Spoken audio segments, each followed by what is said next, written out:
ಮಾಜಿ ಸಚಿವ ಎಚ್.ಡಿ. ರೇವಣ್ಣ ಅವರಿಗೆ ಜೈಲ ಅಥವಾ ಬೇಲ್ ಸಿಗುತ್ತಾ ಅನ್ನೋದು ಇವತ್ತು ನಿರ್ಧಾರವಾಗಬೇಕಾಗಿದೆ. ಕಿಡ್ನಾಪ್ ಕೇಸ್ ವಿಚಾರವಾಗಿ ಜಾಮೀನು ಅರ್ಜಿ ವಿಚಾರಣೆ ಇವತ್ತು ಕೋರ್ಟ್ಗೆ ಬರುತ್ತೆ. ಎಸ್ಐಟಿ ಪರ ಎಸ್ಪಿಪಿ ಜೈನಾ ಕೊಠಾರಿ ವಾದವನ್ನು ಮಂಡನೆ ಮಾಡ್ತಾ ಇದ್ದಾರೆ. ಕಿಡ್ನಾಪ್ ಕೇಸ್ ವಿಚಾರಕ್ಕೆ ಸಂಬಂಧಪಟ್ಟಂತೆ ಮಾಜಿ ಸಚಿವ ಎಚ್.ಡಿ. ರೇವಣ್ಣ ಅವರು ಅರೆಸ್ಟ್ ಆಗಿದ್ದಾರೆ, ಜೈಲು ಸೇರಿದ್ದಾರೆ. ಇದೀಗ ನನ್ನ ವಾದದ ಬಳಿಕ ಅಶೋಕ್ ನಾಯ್ಕ್ ವಾದ ಮಾಡ್ತಾರೆ ಅಂತ ಕೊಠಾರಿ ಹೇಳಿದ್ದಾರೆ. ಒಂದೇ ಕೇಸನ್ನು ಇಬ್ಬರು ವಾದ ಮಾಡೋದಕ್ಕೆ ನ್ಯಾಯಾಧೀಶರ ಆಕ್ಷೇಪ ಇದೆ. ಸುಪ್ರೀಂ ಕೋರ್ಟ್ ಪ್ರಶಾಂತ್ ಕುಮಾರ್ ಆದೇಶ ತೀರ್ಪು ಓದಿದ್ದಾರೆ ಕೊಠಾರಿ. ಇದೊಂದು ಕ್ರಿಮಿನಲ್ ಪ್ರಕರಣ, ಇದರ ಶಿಕ್ಷೆ ಪ್ರಮಾಣ ಗಂಭೀರವಾಗಿದೆ. 364 ಎನಲ್ಲಿ ಆರೋಪಿಗೆ ಶಿಕ್ಷೆಯ ಪ್ರಮಾಣ ಯಾವ ರೀತಿ ಇರಲಿದೆ ಎಂಬುದು ವಿವರಣೆ ಕೊಡಬೇಕು. ಈ ಸೆಕ್ಷನ್ನಲ್ಲಿ ಜೀವಾವಧಿ ಶಿಕ್ಷೆಯನ್ನು ಕೂಡ ನೀಡಬಹುದು ಅಂತ ಹೇಳಿ ಮನವರಿಕೆ ಮಾಡ್ತಾರೆ. ಈ ಪ್ರಕರಣದಲ್ಲಿ ಐಡೆಂಟಿಫಿಕೇಶನ್ ಪರೇಡ್ ಆಗಿದೆಯಾ ಅಂತ ಹೇಳಿ ಜಡ್ಜ್ ಪ್ರಶ್ನೆ ಕೇಳಿದ್ದಾರೆ. ಐಡೆಂಟಿಫಿಕೇಶನ್ ಪರೇಡ್ ಆಗಿದೆಯಾ ಅಂತ. ತನಿಖಾಧಿಕಾರಿಯ ಇನ್ವೆಸ್ಟಿಗೇಷನ್ ವರದಿ ಎಲ್ಲಿದೆ ಕೊಡಿ ಅಂತ ಜಡ್ಜ್ ಕೇಳಿದ್ದಾರೆ. ನಮಗೂ ಒಂದು ಕಾಪಿ ಕೊಡಿ ಅಂತ ಹೇಳಿ ರೇವಣ್ಣ ಪರ ವಕೀಲ ಮನವಿ ಮಾಡಿಕೊಂಡಿದ್ದಾರೆ.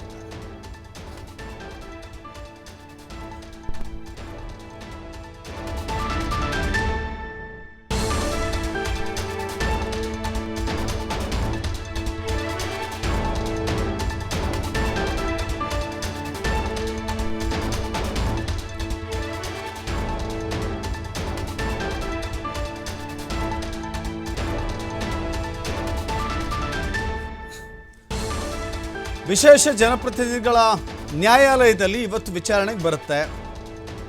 ಹೀಗಾಗಿ ವಿಚಾರಣೆಗೆ ಪರ ವಿರೋಧ ವಾದ ಪ್ರತಿವಾದ ಇವತ್ತು ನಡೆಯುತ್ತೆ.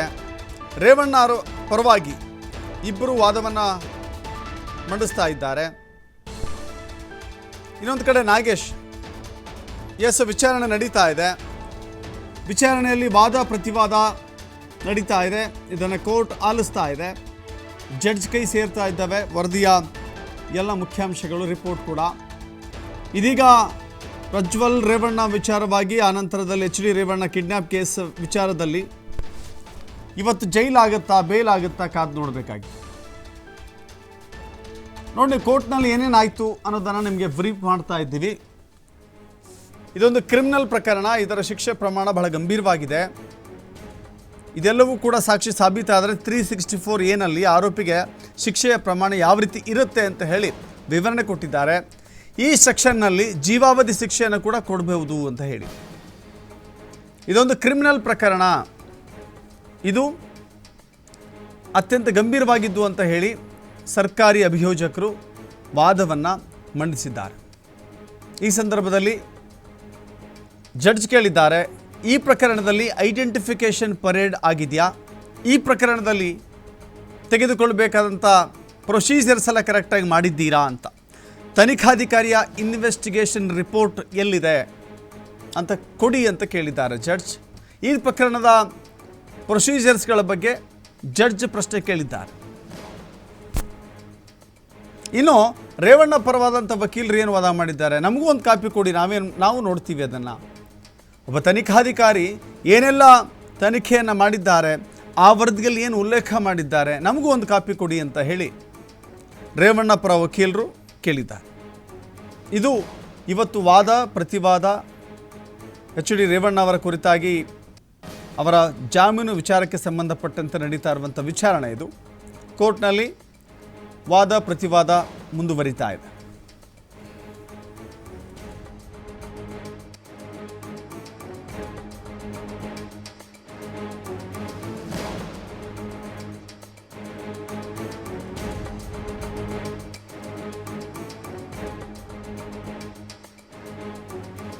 ಪ್ರಮುಖವಾಗಿ ಎಚ್.ಡಿ. ರೇವಣ್ಣ ಅವರ ವಿರುದ್ಧ ದಾಖಲಾಗಿರುವಂಥ FIR ಕಿಡ್ನ್ಯಾಪ್ ಕೇಸಿನ ವಿಚಾರಕ್ಕೆ ಸಂಬಂಧಪಟ್ಟಂತೆ ಇದೆ.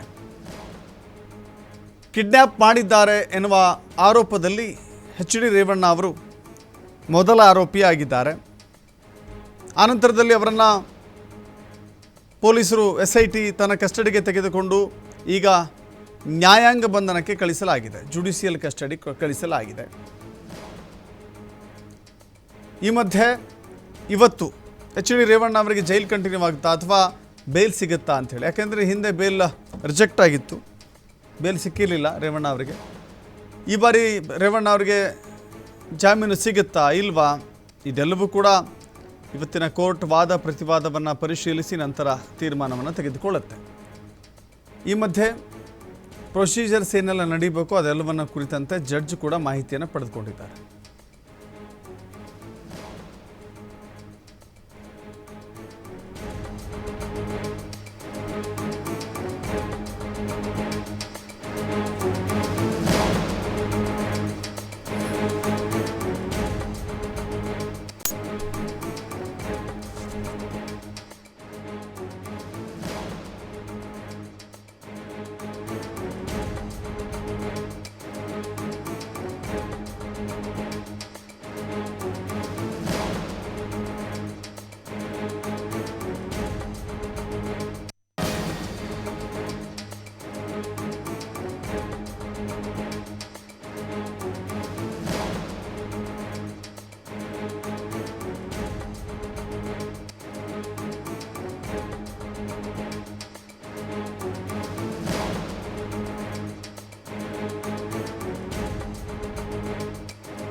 ವಾದದಲ್ಲಿ ಏನೆಲ್ಲ ಆಗ್ತಾ ಇದೆ ಅಂತ ಹೇಳಿ ಇವತ್ತು ಕೋರ್ಟ್ನಲ್ಲಿ ಜನಪ್ರತಿನಿಧಿಗಳ ವಿಶೇಷ ನ್ಯಾಯಾಲಯದಲ್ಲಿ ನಡೀತಾ ಇರುವಂಥ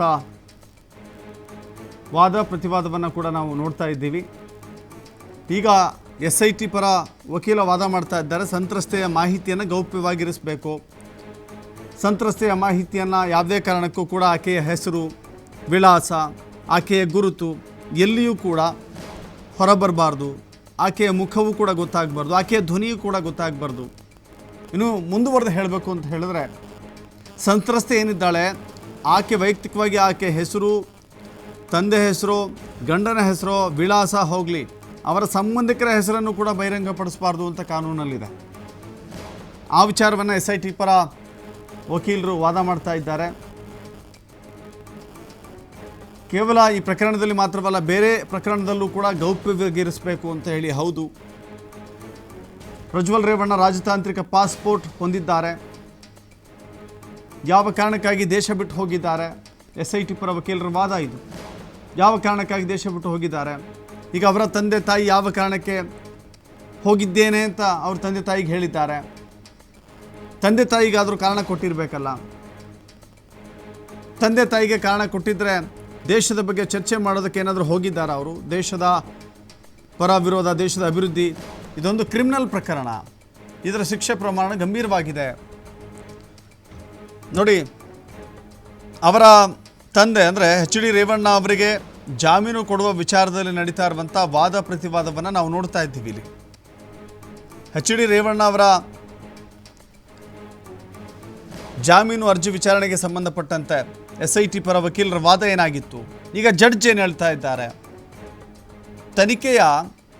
ತನಿಖಾ ವರದಿಯನ್ನು ನೀವು ಸಲ್ಲಿಸಬೇಕು, ತನಿಖಾಧಿಕಾರಿಯ ತನಿಖಾ ವರದಿಯನ್ನು ಕೊಡಿ ಅಂತ ಹೇಳಿದ್ದಾರೆ.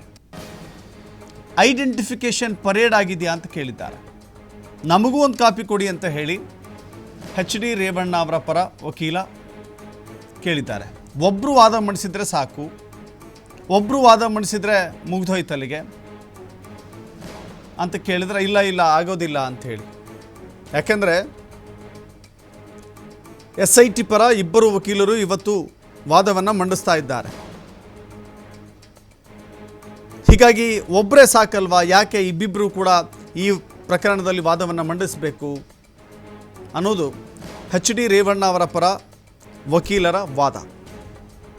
ಆದರೆ ಅದಕ್ಕೆ ಸರ್ಕಾರಿ ಅಭಿಯೋಜಕರು ಏನು ಕೊಡ್ತಾ ಇದ್ದಾರೆ, ವಿಶೇಷ ಅಭಿಯೋಜಕರು ಏನು ಕೊಡ್ತಾ ಇದ್ದಾರೆ ಅಂದರೆ, ಇಲ್ಲ, ಇದು ಅತ್ಯಂತ ಗಂಭೀರವಾದ ಪ್ರಕರಣ ಇದೆ.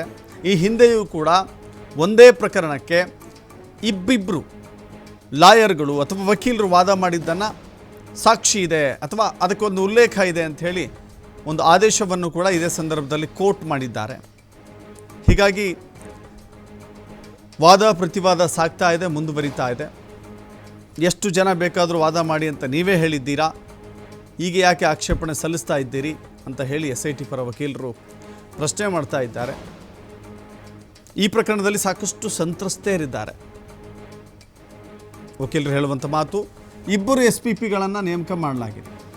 ಈ ವಿಷಯದಲ್ಲಿ ನಾನು ವಾದ ಮಾಡಿದರೆ ನಿಮಗೆ ತೊಂದರೆ ಏನು ಸರ್ ಅನ್ನೋದು SPP ಪ್ರಶ್ನೆ. ನಾನು ವಾದ ಮಾಡಿದ್ರೆ ನಿಮಗೇನು ತೊಂದರೆ ಆಗುತ್ತೆ? ಯಾಕೆಂದರೆ ಇಲ್ಲಿ ಸಿಕ್ಕಾಪಟ್ಟೆ ಸಂತ್ರಸ್ತೆಯರಿದ್ದಾರೆ. ಇದೊಂದು ಕ್ರಿಮಿನಲ್ ಪ್ರಕರಣ, ಶಿಕ್ಷೆ ಪ್ರಮಾಣ ಭಾಳ ಅಧಿಕವಾಗಿರುವಂಥದ್ದಿದೆ. ಯಾವ ರೀತಿ ಶಿಕ್ಷೆ ಅಂತ ಹೇಳಿದ್ರೆ ಭಾಳ ದೊಡ್ಡ ಪ್ರಮಾಣದ ಶಿಕ್ಷೆ ವಿಧಿಸಬಹುದಾದಂಥ ಸೆಕ್ಷನ್ಗಳನ್ನು ಇಲ್ಲಿ ಹಾಕಲಾಗಿದೆ. ಹೀಗಾಗಿ ಇಬ್ಬರು ವಾದ ಮಾಡಿದ್ರೆ ಸಮಸ್ಯೆ ಏನು ಅಂತ ಹೇಳಿ ಸರ್ಕಾರಿ ವಕೀಲರು ಪ್ರಶ್ನೆ ಕೇಳ್ತಾ ಇದ್ದಾರೆ, SIT ಪರ ವಕೀಲರು ಪ್ರಶ್ನೆ ಕೇಳ್ತಾ ಇದ್ದಾರೆ. ಇದು ಅತ್ಯಂತ ಗಮನ ಸೆಳೀತಾ ಇರುವಂಥ ಸುದ್ದಿ. ಇಡೀ ದೇಶದ ಗಮನ ನಮ್ಮ ರಾಜ್ಯದಲ್ಲಿ ನಡೆಯುತ್ತಿರುವಂಥ ವಿದ್ಯಮಾನಗಳ ಮೇಲೆ ಕೇಂದ್ರೀಕೃತವಾಗಿದೆ. ಇಲ್ಲಿ ಜಾಮೀನು ಸಿಗುತ್ತಾ ಇಲ್ವಾ ಅನ್ನೋದನ್ನು ಇಡೀ ದೇಶ ಗಮನಿಸ್ತಾ ಇದೆ. ಇದು ಒಂದು ಕಡೆ ನೋಡಿ, ತಂದೆ ಜೈಲಲ್ಲಿದ್ದಾರೆ, ಪ್ರಜ್ವಲ್ ರೇವಣ್ಣ ವಿದೇಶದಲ್ಲಿದ್ದಾರೆ. ಅದನ್ನೇ ಇಲ್ಲಿ SIT ಪರ ವಕೀಲರು ಉಲ್ಲೇಖ ಮಾಡ್ತಾ ಇದ್ದಾರೆ. ಪ್ರಜ್ವಲ್ ರೇವಣ್ಣ ಬೇರೆ ದೇಶಗಳಿಗೆ ಹೋಗಿದ್ದು ಈ ದೇಶದ ಬಗ್ಗೆ ಚರ್ಚೆ ಮಾಡಲಿಕ್ಕ ಅಲ್ಲ, ರಾಜತಾಂತ್ರಿಕ ಪಾಸ್ಪೋರ್ಟ್ ಹೊಂದಿದ್ದಾರೆ ಅವರು. ರಾಜತಾಂತ್ರಿಕ ಪಾಸ್ಪೋರ್ಟ್ ಯಾವ ವಿಷಯದಲ್ಲಿ ಬಳಕೆ ಆಗುತ್ತೆ? ದೇಶವನ್ನು ಅವರು ಪ್ರತಿನಿಧಿಸುವಾಗ. ಆದರೆ ಇದೊಂದು ಕ್ರಿಮಿನಲ್ ಪ್ರಕರಣದಲ್ಲಿ ಆ ಪಾಸ್ಪೋರ್ಟನ್ನು ಬಳಕೆ ಮಾಡಿಕೊಳ್ತಾ ಇದ್ದಾರೆ ಅನ್ನೋದು ಇವರ ಮಾತು, SIT ಪರ ವಕೀಲರ ಮಾತು. ಆದರೆ ತಂದೆ ತಾಯಿಗಾದರೂ ಒಂದು ಕಾರಣ ಹೇಳಿರಬೇಕಲ್ವಾ ಅನ್ನೋದು SIT ಪರ ವಕೀಲರು ಮಗದೊಂದು ಪ್ರಶ್ನೆಯನ್ನು ಮುಂದಿಟ್ಟಿದ್ದಾರೆ.